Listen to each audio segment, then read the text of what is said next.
Fala, investidores, tudo bem? Bom, nesse vídeo vamos tratar de um assunto um pouco diferente, porque o Bitcoin ele anda meio parado desde o meu último vídeo para cá, não mudou nada na análise, ele continua ali lateralizando entre os 98 e os 94 mil, então eu vou trazer um assunto diferente para vocês. Vamos falar um pouco sobre reserva e estratégia do Bitcoin. Provavelmente vocês já ouviram falar muito disso, mas vocês têm a ideia mais de, o Trump provavelmente está querendo pegar esse dinheiro para guardar, montar uma reserva, porque no futuro o Bitcoin vai valer muito, os Estados Unidos vai ter bastante dinheiro. Sim, isso está certo, mas não é exatamente só por causa disso. Tem um fator a mais, e um fator, na verdade, que pesa mais, que ele está indo na direção, e também vou mostrar como que isso está relacionado também com essa ideia dele de aumentar a taxa de importação dos produtos que vêm de fora para os Estados Unidos. Antes da gente começar a falar exatamente sobre esse assunto, eu queria explicar um pouquinho para vocês, que a gente vai acabar usando, o que é Bretton Woods. Bretton Woods foi um acordo que eles fizeram lá atrás, que o dólar seria a reserva mundial ali do mundo, só que ela teria conversibilidade em ouro. Então você poderia pegar seu dólar, levar num banco americano e trocar por ouro. E essa troca de dólar por ouro seria uma taxa fixa. Então $1 valeria uma quantidade fixa ali de ouro. Só que a gente sabe que os países eles inflacionam suas moedas, eles criam novas moedas, ele aumenta a oferta de moeda. E isso faz com que o valor da moeda em relação ao ouro acabe caindo. Logo, o preço do ouro em relação ao papel aumenta.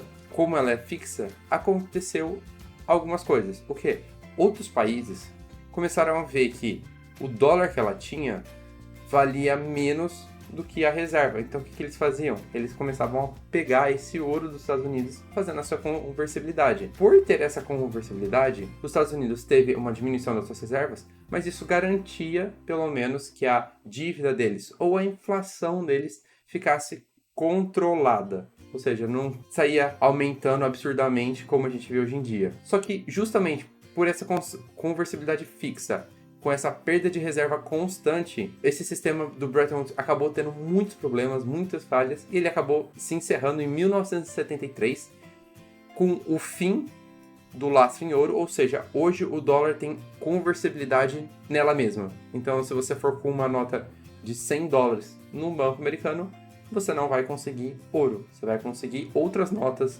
Então é quase como se fosse um esquema de pirâmide mesmo. Você tem uma moeda que vale ela mesma. Então ela perdeu o lastro. Ela está mais lastreada no Fed, no governo americano e político, no final das contas. E com essa perda do lastro, a gente acabou iniciando um período que é os períodos das moedas fiat. E isso então levou o dólar a ser a reserva mundial, só que sem a conversão em ouro. E começou a surgir outras moedas ao entorno do mundo também seguiram isso e começaram a ter essa conversibilidade no dólar. As reservas em ouro ainda existem, só que elas são dos países, só que elas são muito menores, porque antes para cada dólar você precisava ter uma quantidade de ouro, hoje não é assim mais. Ela influenciou todas as outras moedas também não serem mais assim e terem sua conversibilidade no dólar. Se a gente olhar para qualquer país que seja, vamos tomar o Brasil como exemplo. Então o governo que emite o seu real, ele tem dois tipos de dívida. Ele pode ter a dívida interna e a dívida externa, ou déficit. Então, o que acontece em cada um? Se o Brasil está tendo muito déficit interno, provavelmente o país vai fazer o quê? Ele vai começar uma impressão massiva de dinheiro para pagar esse déficit, ou seja, em última instância, ele vai estar tirando o valor, o dinheiro das pessoas via inflação para pagar essa conta dele. E isso vai acabar gerando uma inflação descontrolada. Do outro lado, a gente tem o quê? O déficit externo. Ou seja, ele está devendo para pessoas em dólar fora do país. Ele não consegue emitir moeda, ele não consegue emitir dólar para pagar suas dívidas. Então, ele começa a inflacionar também a sua moeda. Só que isso leva a uma perda de confiança internacional. As pessoas que ele está devendo começam a olhar e falar, não quero mais emprestar, não quero mais investir, não quero mais ter relação com o Brasil. Então, o que ele tem que fazer? Ele tem que aumentar a taxa de juros, ou seja, a Selic aqui no Brasil, né? Para tentar compensar essa inflação ou esse risco que eles têm de colocar o dinheiro aqui dentro. Só que isso não funciona para sempre. Vai chegar um momento em que eles vão continuar subindo a taxa Selic. E aí os investidores falam, não, eu vou tomar calote, não vou mais emprestar. E aí isso realmente leva a um aprofundamento da crise, faz com que as reservas brasileiras de dólares acabam realmente caindo e o país acaba ficando impossibilitado de ter inflação. E no final das contas, quando a gente tem qualquer um dos dois déficits muito grandes, que vão gerando problemas, a gente vai acabar enfrentando uma crise cambial. E essa crise cambial é, por exemplo, que a gente acabou de ver aí, o real batendo 6,30 e realmente dificultando a vida. Porque a gente não pode mais fazer importação, porque num geral o Brasil não tem mais dinheiro e muitas vezes eles colocam restrições para as pessoas não tirarem o dinheiro. Então você tem aqui real, você dificilmente vai conseguir dólar, ou se você tem dólar, vai ser muito difícil você tirar o dólar do país, que eles vão começar a colocar vários tipos de restrições para realmente impedir essa saída do dinheiro. E aí a gente vai ficar em possibilidade de fazer importação e vai ter uma inflação descontrolada dentro do país. E é basicamente como a história da Venezuela, de Cuba e qualquer outro. O que o Brasil ou a Argentina, principalmente a Argentina, se a gente olha a Argentina nos últimos tempos, a inflação deles era extremamente alta e eles tinham uma restrição muito forte quanto ao dólar, ainda tem na verdade, né?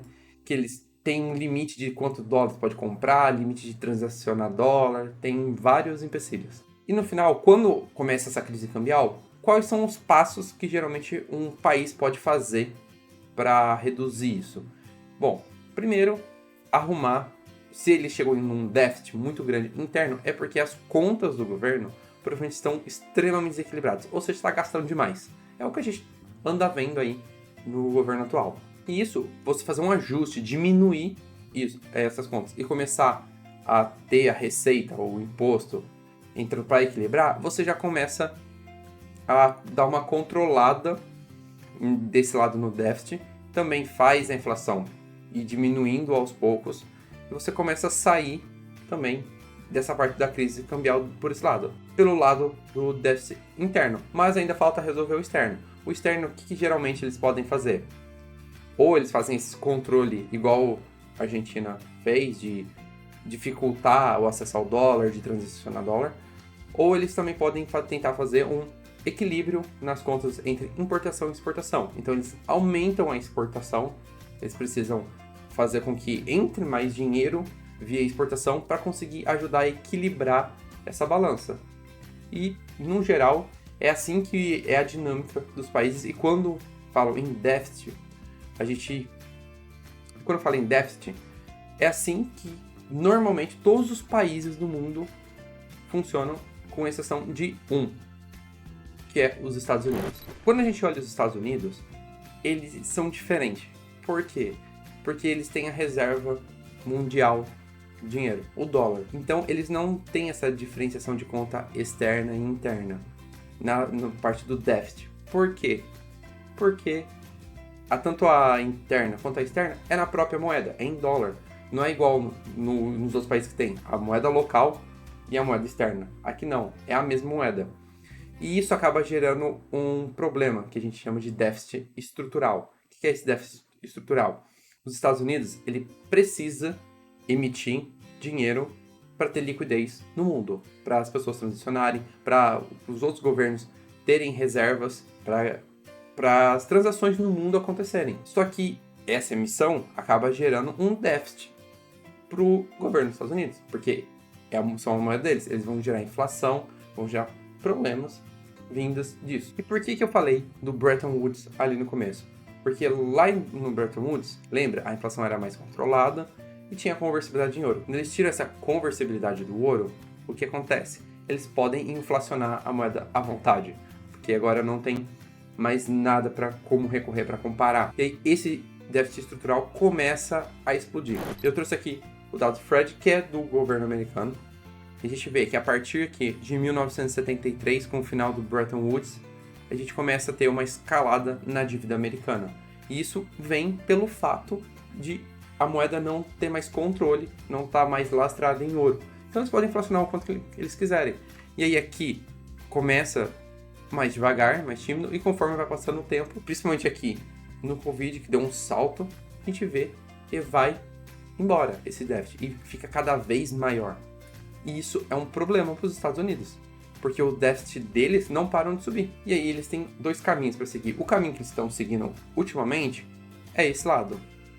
Então o que eles estão fazendo? Aumentando o déficit deles. Para ver claramente aqui. Então, aumentando o déficit, eles vão fornecer liquidez para o mundo. Eles vão emitir dólar e vão comprar alguma coisa.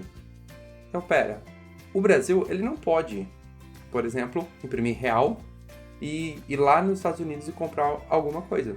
Por quê? Porque é real. Ele não consegue ter o dólar. Se ele está emitindo real, o real frente ao dólar está perdendo valor. Então, fica mais difícil cada vez mais dele ter esse dólar ou ter essa importação. Só que os Estados Unidos não tem esse problema. Por quê? Porque ele imprime a moeda deles mesmo, o dólar, vai lá e compra as coisas.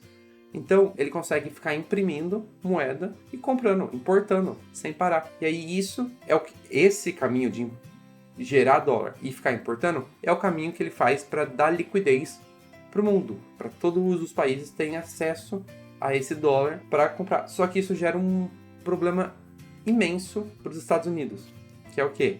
Ele fica com uma dependência externa muito grande, então ele começa a ficar muito dependente dos outros países, porque são os outros países que vão ficar fornecendo, então eles começam a ter essa dependência externa. Eles começam a importar muito matéria-prima ou outras tecnologias vindas de fora, porque não faz sentido ele montar um parque industrial, gastar com um monte dessa parte de indústria, se você pode emitir dólar e comprar qualquer coisa que você quer. Então, toda essa parte, matéria-prima ou bens secundários, já vem tudo para os Estados Unidos só termina de montar o produto dele. E isso gera o quê? Isso gera uma balança de pagamentos desfavorável, ou seja, começa a ter muita importação e pouca exportação. A balança deles começa a ficar negativa. Isso significa o quê? Que o mundo inteiro está financiando os Estados Unidos. E se o mundo inteiro está financiando os Estados Unidos, a dívida deles, o déficit deles, aumenta. Então, esse caminho, que é o que ele anda trilhando, faz com que todos os países cresçam, os Estados Unidos arranjem uma dívida e o parque industrial dele fique fraco. Então, esse gráfico, ele representa aqui os empregos na parte ali da indústria americana e conseguimos ver lá de 1940 até meados aqui da região do Bretton Woods, vem subindo. A partir do Bretton Woods, a gente vê um decréscimo muito forte, porque aqui nessa região, os Estados Unidos parou de investir cada vez mais na parte industrial, ou seja, ele passou a emitir mais dólar para importar. Então, caiu muito forte a parte industrial dos Estados Unidos, aumentando a dependência. Só que agora, as políticas do Trump, ele quer diminuir esse déficit estrutural, porque o lema dele é Make America Great Again. Subir, fazer com que os Estados Unidos seja de novo aquele país muito forte que ele era antigamente, que hoje ele vem perdendo a força. Só que para isso, ele precisa diminuir o déficit. Só que para ele diminuir o déficit, o que vai acontecer? Ele vai parar a impressão de dinheiro. Só que se ele diminuir essa impressão de dinheiro, provavelmente vai afetar na liquidez global. Porque eles vão ter que parar de emitir dólar para comprar, para importar. E isso vai causar uma recessão global, porque vai ter uma crise por falta de liquidez. Pensando nisso, o que ele está fazendo? Ele está aumentando a taxa de importação dos Estados Unidos para diminuir essa dependência, tá? Para ele conseguir focar na industrialização. Só que se ele faz isso de uma maneira muito rápida, ele vai acabar causando uma recessão global e uma crise interna, porque o país não vai conseguir importar as coisas direito, vai começar a ficar muito caras. O país também não consegue produzir lá dentro, porque não tem indústria.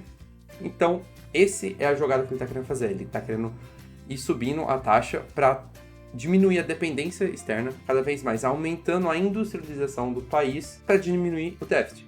Só que se ele faz isso, ele vai acabar gerando uma recessão global. E aí a gente entra no dilema de Triffin. E Triffin foi um economista americano lá de 1960 que fez esse dilema. Qual que é o dilema? Bom, os Estados Unidos têm dois caminhos para seguir. Ou ele aumenta o déficit para aumentar a liquidez global e faz com que todos os outros países cresçam, só que os Estados Unidos se endividem cada vez mais, ao ponto em que o dólar deixa de ser reconhecido pelos outros países como uma reserva de emergência, acabem abandonando o dólar e os Estados Unidos fica com uma dívida imensa, não conseguindo mais importar as coisas e com uma indústria muito fraca. E se ele tentar ir pelo outro caminho de diminuir o déficit, ele vai acabar causando uma recessão global. E como que Triffin propôs resolver esse dilema? Ele propôs, lá em 1960, ou seja, no meio do Bretton Woods, que era para acabar com aquela taxa fixa, aquele câmbio fixo que tinha, porque aquilo ia dar muito problema.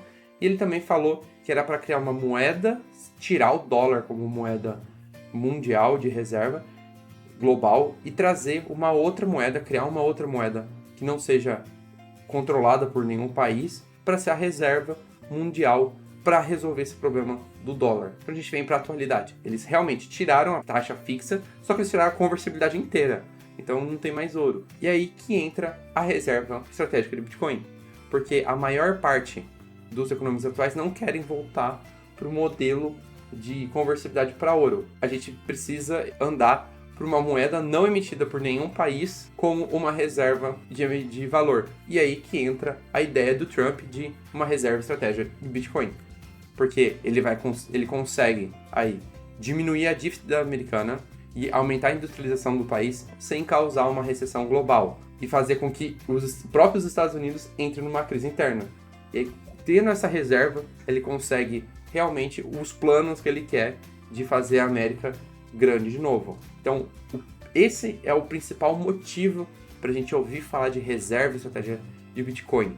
Claro, o Bitcoin, ao longo do tempo, ele vai dar muito dinheiro, tanto para a gente quanto para o governo que vai montar essa reserva. Mas a ideia principal deles é não deixar os Estados Unidos dependentes do dólar, porque de qualquer caminho que ele tomar, vai ter um problema muito grande logo na frente e o dólar pode deixar de ser, a moeda global em breve. Pode ser que daqui 20, 30 anos o dólar não seja mais.